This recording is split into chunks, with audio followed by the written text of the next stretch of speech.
Hello, my name is Lee, and this is my speech on the analysis that I conducted. When choosing a place, I wanted to make sure I chose somewhere that I knew little about. This would take me outside my comfort zone and make me put in more work in order to find the questions that I would like to have answered. The reason why I chose Coach is because it's a store that always stands out to me as I'm walking around the Fayette County Mall. Not by its flashy signs or huge sales ads, but the lack thereof.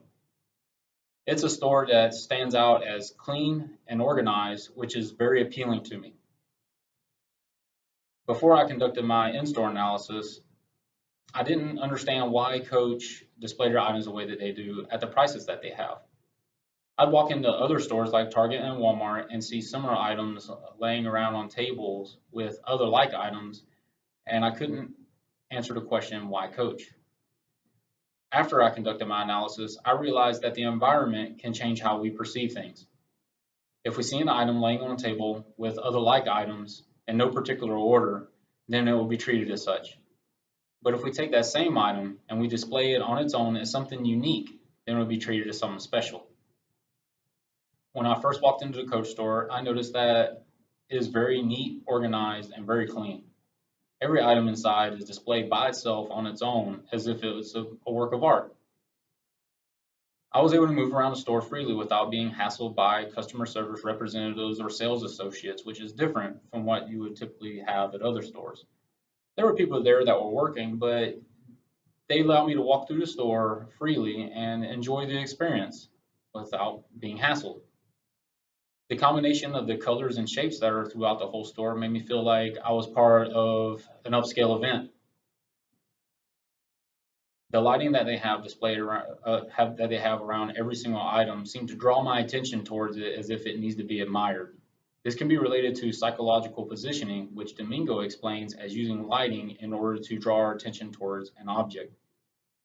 After a while, sales manager Holly came up to me and asked me if I was enjoying everything and if I had any questions.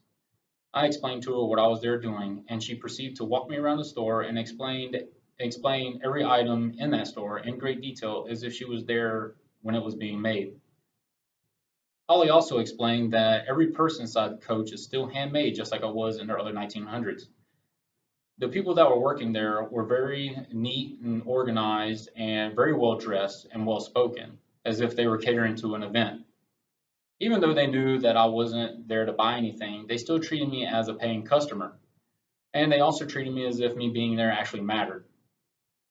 While walking around, I couldn't help but think, if other stores treated their items the same way that Coach did, would it change our opinion on the items in that store?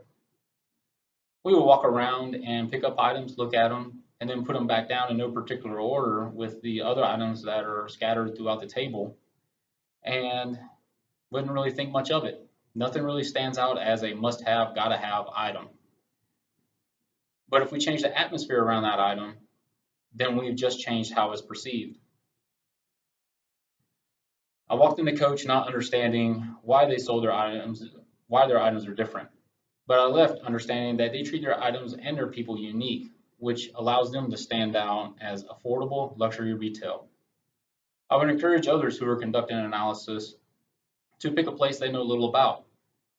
They can look at it objectively at first in order to find the questions that they would like to have answered. But when they conduct their analysis, they need to go at it with an open mind and use their feelings in order to help find the answer to the question, why? Thank you.